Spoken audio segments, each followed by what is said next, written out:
Halo Bang, balik lagi nih bareng GM Frontier. Oke, Transformers, franchise legend yang udah ngerusak konsep mainan bocil sejak zaman baheula. Gimana nggak coba robot raksasa yang bisa berubah jadi kendaraan modelan gini cuma dalam hitungan detik. Bukan cuma sekedar mainan atau film biasa, tapi semacam revolusi epic yang ubah total cara kita ngeliat teknologi dan imajinasi. Dari dulu sampai sekarang, para Autobot selalu jadi simbol perlawanan melawan kejahatan. Mereka bukan cuma mesin tempur, tapi pahlawan sejati yang punya moral, perasaan, dan tentu saja semangat juang yang menyala abangku. Tiap kali mereka tampil di layar lebar, kita selalu dibuat berbinar-binar dengan kombinasi kekuatan, kecanggihan, dan keberanian mereka.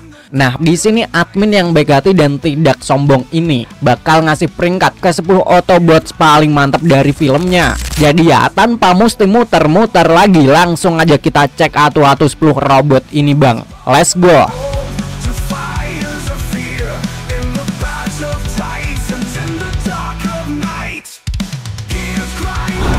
Jas. Meski sayangnya dia nggak bertahan lama di film pertama, Jas tetap berhasil ninggalin kesan mendalam. Di film Transformers versi live action pertama, Jas muncul sebagai salah satu Autobots yang punya gaya yang paling keren lah. Dia berubah tuh jadi Pontiac Solstice, mobil sport kecil yang punya kesan elegan tapi tetap berotot. Sayangnya perjalanannya di jagat film gak panjang. Jas mesti tewas tragis di tangan Megatron di akhir film. Tapi hey, bukan berarti kematiannya bikin dia dilupain. Malahan dia dianggap sebagai salah satu Autobots yang cukup tangguh meski umurnya di layar lebar pendek.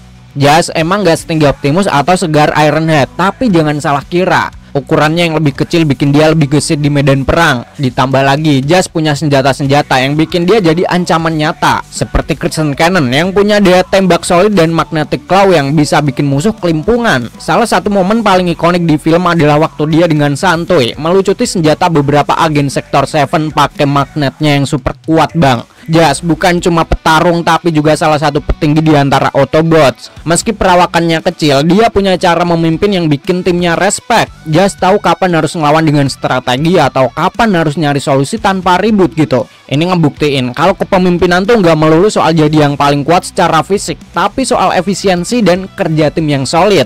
Jas mungkin cuma nongol sebentar di jagat live action Transformers, tapi dampaknya kerasa banget. Dia adalah karakter yang punya kombinasi keren antara skill bertarung, otak, dan kepribadian santai tapi profesional. Dan meski dia tewas di tangan Megatron, legasinya tetap hidup.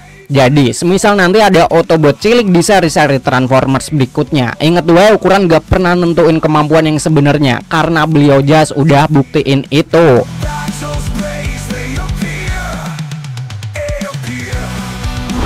Crosshairs. Di dunia Transformers, tentu nggak semua Autobots harus jadi pemimpin atau jago di segala hal. Kadang jago di satu bidang aja nih, udah bikin karakter itu stand out Bang. Contohnya aja Crosshairs. Waktu dikenalin di AOE, Crosshairs adalah Autobot yang punya spesialis unik, menembak dari jarak jauh. Dan jangan salah, keahlian ini bikin dia jadi ancaman nyata di medan perang. Crosshairs nggak ribet pengen jadi pemimpin kayak Optimus Prime atau jadi pusat perhatian seperti Bumblebee. Dia tahu tempatnya, di posisi jarak jauh jadi sniper. Dengan senjata andalannya, Crosshairs bisa ngelumpuhin musuh sebelum mereka nyadar sama apa yang lagi terjadi. Ini bikin dia jadi salah satu aset penting di tim Autobots, terutama saat pertarungan membutuhkan taktik dan presisi tinggi. Saat berubah ke bentuk kendaraan, Crosshairs adalah Corvette Stingray C7, mobil sport yang tajam, lincah, dan kelihatan oke punya. Geran lah ya kalau dia gampang bikin fans jatuh hati. Tapi jangan keburu ngecap kalau dia ini cuma model gaya. Mobil sport ini melambangkan kecepatan dan ketepatan yang sama kayak skill tarungnya di medan perang. Salah satu momen paling ikonik Crosshairs adalah saat dia pakai parasut buat menyerang musuh dari atas. Iya, Autobots ini punya gayanya sendiri dalam bertarung. Dia nggak cuma ngandelin tembakan jarak jauh, tapi juga ngatur strategi yang bikin Decepticons nggak punya waktu buat nyerang balik. Di Transformers The Last Knight, Crosshairs dan Bumblebee sempat bertarung singkat Bang.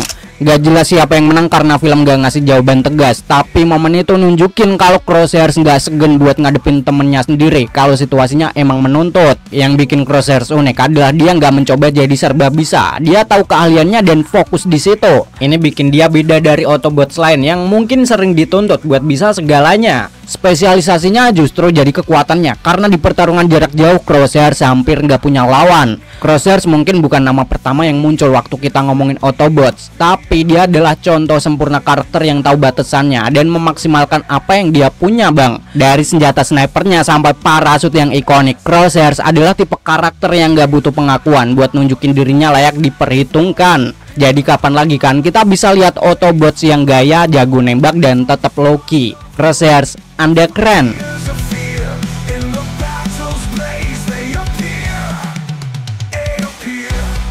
Hound. Di AoE dan TLK, Hound muncul sebagai salah satu karakter Autobots yang beda dari yang lain. Dengan penampilan yang lebih acak-acakan dan sikap yang blak-blakan, Hound jadi salah satu Autobots paling unik yang pernah muncul di versi LA. Hound bukan tipe yang peduli soal gaya atau kesempurnaan, fokusnya cuma satu, bertarung. Sebagai ahli senjata Autobots, dia udah biasa nongkrong di garis depan dengan gudang senjata yang asli banyak banget. Mulai dari pistol, senapan, granat, sampai roket semuanya dia bawa bang. Tapi yang bikin Hound lebih menonjol adalah semangatnya. Dia ini gak bakal berhenti tarung, bahkan kalau pelurunya habis. Kalau Autobots lain lebih serius atau fokus ke strategi, Hound beda. Dia tipe yang gas terus, santai tapi tetap danger. Keberanian ini bikin dia jadi salah satu Autobots yang paling nyaman di medan perang, meski suasana lagi nggak karuan. Hound gak cuman ngandelin senjata buat menang, mentalnya yang kuat bikin dia bisa terus maju walau kondisinya udah nggak ideal. Kayak yang aku bilang tadi, Hound bukan Autobots yang terlihat rapi atau slick. Dia lebih mirip prajurit veteran yang udah banyak makan asam garam perang bang. Dengan bentuk kendaraan truk militer yang kokoh, Hound kelihatan kayak orang yang udah siap buat apapun. Plus, kumis digitalnya itu sentuhan kecil yang bikin dia makin gampang diingat. Suaranya yang diisi oleh John Goodman bikin Hound punya karakter unik. Dia sering tuh ngelontarin jokes di tengah adu mekanik, bikin situasi yang serius jadi terasa lebih ringan. Tapi jangan salah, di balik humornya, Hound tetap prajurit yang gak main-main kalau udah urusan bertarung. Secara garis besar, dia adalah tipe Autobots yang bikin timnya lebih solid.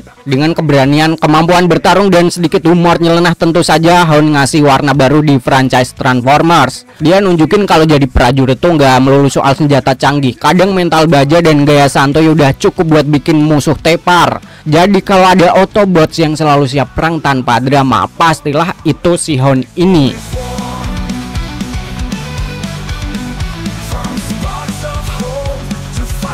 Hot Rod. Waktu pertama kali muncul di TLK, jujur aja kehadirannya mungkin nggak sebesar karakter lain kayak Optimus Prime atau Bumblebee. Tapi meskipun screen time-nya terbatas, dia tetap masih sempat unjuk gigi lah berkat kemampuan uniknya yang bikin waktu di sekitarnya melambat. Hot Rod punya senjata yang beda dari Autobots lainnya, Time Gun. Dengan senjata ini, dia bisa memperlambat waktu di sekitarnya, bikin situasi yang rumit jadi lebih gampang diatasi. Kemampuan ini jelas bikin dia jadi robot ampuh di momen-momen krusial. Tapi meskipun kemampuannya keren, sayangnya Hot Rod jarang banget dikasih spotlight buat nunjukin potensi penuhnya. Dari Lamborghini sampai truk militer, salah satu hal paling menarik soal Hot Rod adalah wujud alternatifnya yang fleksibel. Di timeline modern, dia berubah jadi Lamborghini yang slick dan cepat, cocok banget sama kepribadiannya yang flamboyan. Tapi di era PD kedua nih, dia justru berubah jadi truk militer. Kontras banget emang, tapi ini nunjukin kalau Hot Rod punya sisi adaptif yang bikin dia cocok di berbagai situasi. Nyambung ke Bumblebee, Hot Rod sebenarnya punya sejarah menarik bareng dia. Di masa Perang Dunia Kedua, mereka sempat berhadapan di medan perang sebelum akhirnya jadi sekutu bang. Interaksi mereka di The Last Night juga cukup menarik, meskipun gak banyak eksplorasi soal dinamika hubungan mereka. Terus di luar film live action, Hot Rod punya kisah yang lebih epic. Dalam timeline alternatif, dia dikenalin sebagai Rodimus Prime, pemimpin Autobots yang menggantikan Optimus setelah kematiannya.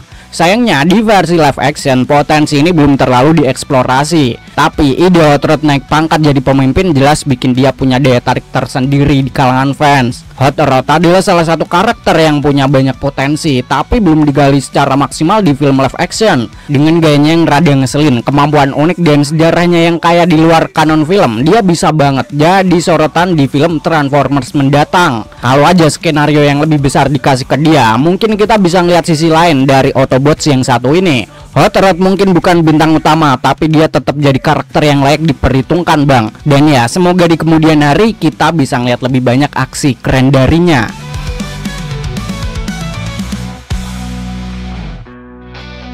Drift. Kalau ngomongin Autobots yang punya gaya tarung unik, nama Drift pasti masuk daftar. Ex-Decepticon yang memutuskan hijrah ke sisi Autobots ini nggak cuman bawa keahlian tarung yang tajam, tapi juga cerita masa lalu yang nggak mainstream banget lah. Dari pedang sampai mobil super, dia buktinya bisa tampil keren sambil tetap jadi karakter penting buat tim Optimus, Bang. Perjalanan dia dimulai dari tempat yang nggak banyak Autobots lain bisa relate, sisi gelap sebagai Decepticon. Tapi dia ini nggak cuman sekedar pindah pihak. Drift benar-benar membuktikan bahwa dia ini layak jadi bagian Autobots. Dengan latar belakangnya, dia punya perspektif yang beda soal bagaimana Decepticons berpikir dan bertindak, dan itu bikin dia jadi senjata rahasia tim Optimus. Drift adalah salah satu petarung paling bergaya di antara Autobots. Inspirasi samurainya kelihatan jelas dari cara dia bertarung. Dia lebih demen tuh duel jarak dekat pakai pedang daripada ngandelin tembakan jarak jauh. Momen epicnya tentu aja pas dia ngalahin Bumblebee dengan mudah di AOE, Bang. Skillnya bikin dia nggak cuma jadi fighter, tapi juga taktik yang handal di medan perang. Drift kayaknya punya selera kendaraan yang gak main-main. Di AOE dia berubah jadi Bugatti Veyron, mobil yang gak cuman cepet tapi juga penuh gaya. Terus dia juga bisa berubah jadi helikopter Sikorsky S97, nambah fleksibilitas buat berbagai misi.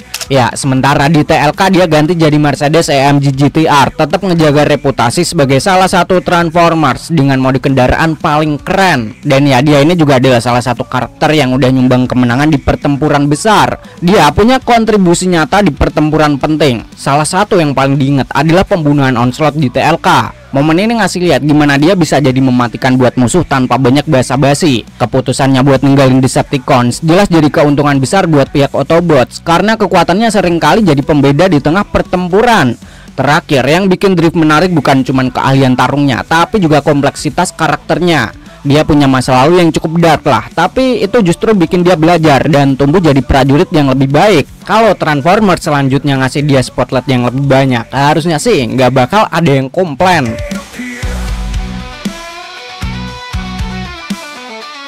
RC.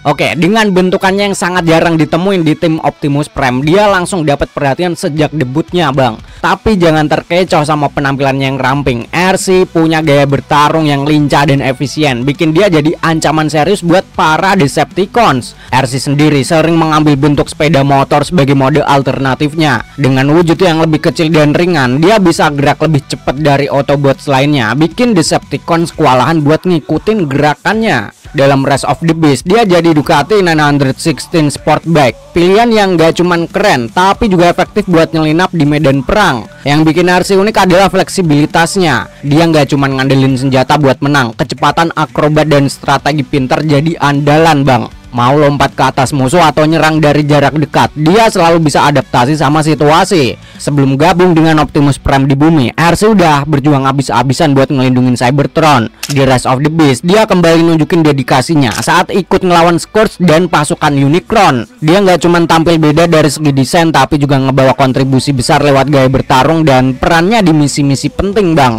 Karakter ini punya kedalaman dan latar belakang yang bikin dia layak dapat perhatian lebih bahkan di luar layar. Walaupun emang si RC udah punya peran penting di beberapa film, tapi masih banyak juga potensi yang bisa digali dari karakter ini.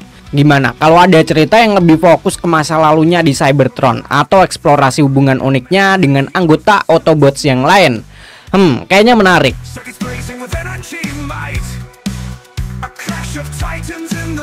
Ironhide.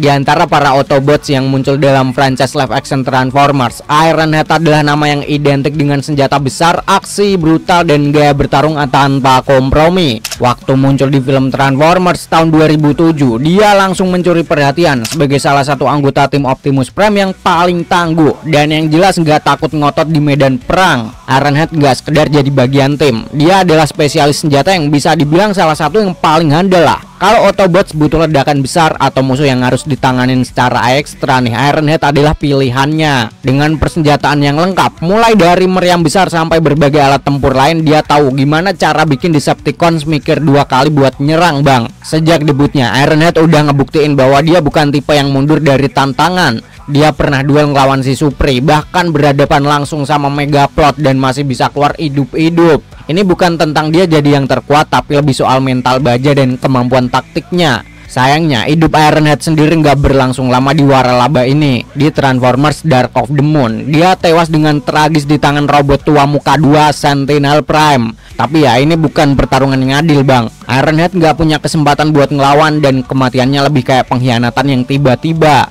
Dari semua Autobots, dia adalah yang paling nyambung sama artileri berat. Perannya sebagai spesialis senjata bikin dia sering jadi tumpuan tim dalam misi-misi berat. Gak jarang dia juga jadi sosok yang ngambil alih kendali waktu Optimus Prime lagi nggak ada. Selain soal senjata, Ironhead juga dikenal dengan kepribadiannya yang straight to the point. Dia bukan tipe yang suka diplomasi atau basa-basi. Kalau ada masalah, dia lebih milih buat nyelesain pakai tindakan langsung. Mungkin gak semua orang suka sama gaya ini, tapi di medan perang efektivitasnya nggak bisa dipungkiri. Meskipun Ironhead udah nggak muncul lagi setelah Dark of the Moon, dia tetap jadi favorit banyak fans. Sikapnya yang no-nonsense ditambah dengan kemampuan tempurnya yang solid bikin dia selalu diingat sebagai salah satu Autobots paling keren. Siapa tahu kan, mungkin suatu hari nanti franchise ini bakal ngebawa dia comeback dengan cara yang nggak terduga. Ironhead mungkin udah tiada, tapi gaya tarung dan loyalitasnya terhadap tim adalah sesuatu yang nggak bisa hilang dari sejarah Transformers.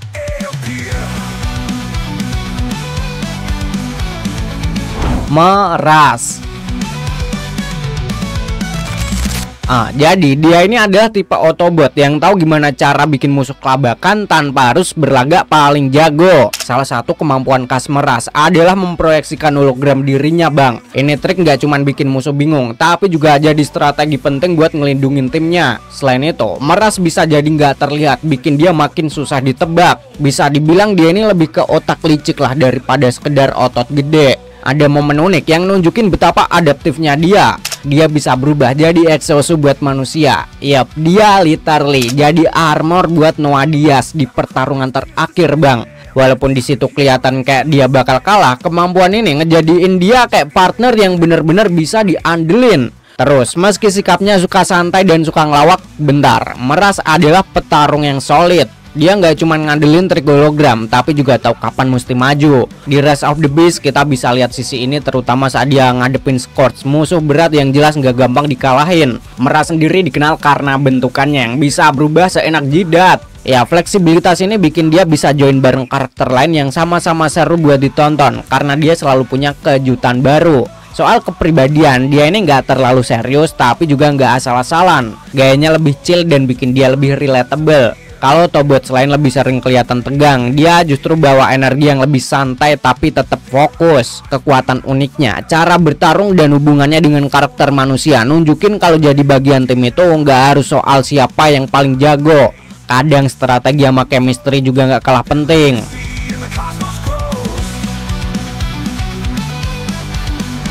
Bumblebee. Kalau ngomongin Transformers, nama Bumblebee pasti selalu muncul di daftar teratas. Meski kelihatannya lebih cocok jadi sidekick, Bumblebee udah ngebuktiin kalau dia lebih dari sekedar robot kecil yang jadi pelengkap tim, Bang. Hal yang bikin Bee beda dari kebanyakan Autobots lainnya adalah dia punya film solo sendiri. Bumblebee 2018 nggak cuma jadi ajang buat ngegali cerita asal-usulnya, tapi juga ngasih paham kalau dia cukup menarik buat jalanin cerita tanpa harus ngandelin nama besar Optimus Prime. Di film ini kita bisa lihat sisi emosional Bumblebee yang gak terlalu ditonjolin di film-film Transformers sebelumnya. Terus, kalau Autobots lain punya peran khusus kayak Ironhead yang spesialis senjata atau Drift yang ahli pedang, Bumblebee lebih ke tipe all-rounder. Dia nggak punya satu keahlian khusus emang, tapi dia jago di banyak hal. Dari bertarung tangan kosong sampai pakai senjata, Bumblebee selalu bisa ngimbangin musuh bahkan yang lebih besar atau lebih kuat darinya. Di samping itu, Bee juga sering keluar dari pertempuran besar dengan kondisi yang lumayan utuh, Bang. Padahal lawannya bukan sembarang robot. Dari Scourge sampai Megatron, Bumblebee udah ngadepin musuh-musuh gede yang kayaknya mustahil buat dikalahin, tapi somehow dia selalu berhasil selamat, kayak punya plot armor yang gak bisa ditembus gitu. Ukuran Bumblebee yang lebih kecil dibanding Autobots lain gak pernah jadi penghalang buat dia. Kalau dilihat sih, dia justru sering jadi ujung tombak dalam banyak misi penting.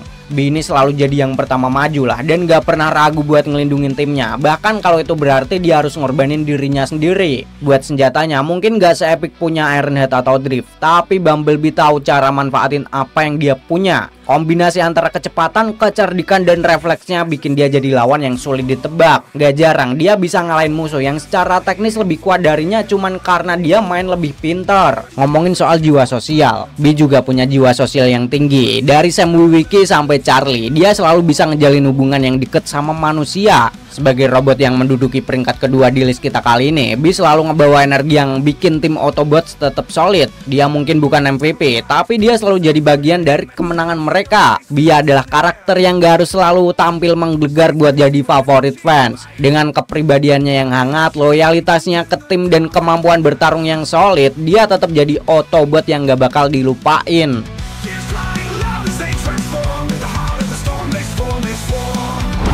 Optimus Prime.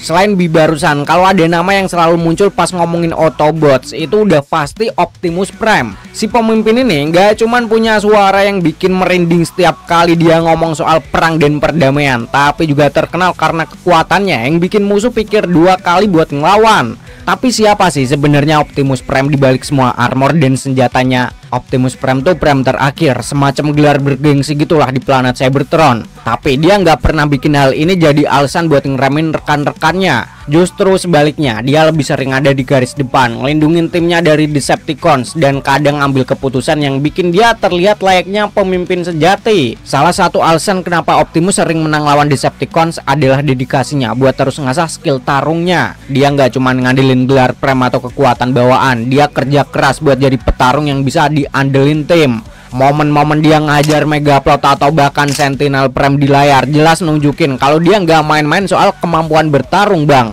Dan ya, tentu kita nggak bisa basi Optimus Prime tanpa ngomongin soal arsenal senjatanya. Dari Ion Blaster sampai Dual Energy Sword, semuanya bikin dia terlihat kayak robot yang lahir cuman buat perang. Belum lagi upgrade yang dia dapat di sepanjang seri, kayak bagian-bagian Jetfire yang bikin dia bisa terbang dan ngancurin musuh dari udara. Tapi tentu semua senjata ini nggak bikin dia jadi tukang pukul doang. Optimus selalu tahu kapan harus pakai kekerasan dan kapan harus negosiasi. Salah satu alasan kenapa Optimus begitu dihormatin bahkan sama musuhnya sekalipun adalah karena prinsipnya yang teguh. Dia nggak pernah tuh yang namanya perang cuman buat seru-seruan atau pamer kekuatan. Tujuannya selalu jelas, ngejaga perdamaian dan melindungi yang nggak bersalah. Tapi ada tapinya nih, kalau musuhnya udah kelewat batas ya Optimus gak bakalan ragu buat ngasih mereka pelajaran. Terus meski sering dapat upgrade yang bikin dia makin OP kayak Jetwing unit atau gabungan sama Jetfire, Optimus tetap berhasil nunjukin kalau inti dari kekuatannya adalah kerja keras dan keinginan buat ngelindungin yang lain. Tanpa semua itu dia cuman bakal jadi robot gede yang kelihatan keren tapi kosong. Ya nggak heran kalau ada banyak Decepticons yang lebih milih kabur ketimbang harus berhadapan sama Optimus Prime. Dia udah ngalahin banyak nama besar di kubu musuh, termasuk Megaplot, The Fallen, sampai Lockdown. Tapi kemenangan-kemenangan ini tentu nggak pernah bikin dia sombong. Dia tetap ngejalanin misinya dengan fokus buat melindungi Cybertron dan bumi. Optimus Prime tuh lebih dari sekedar pemimpin Autobots. Dia adalah simbol kekuatan, dedikasi, dan keberanian. Tapi dia juga nggak sempurna. Kadang keputusan yang dia ambil bikin timnya harus berkorban lebih banyak, bang. Cuman ya malahan itu yang bikin dia lebih bisa dinalar lah.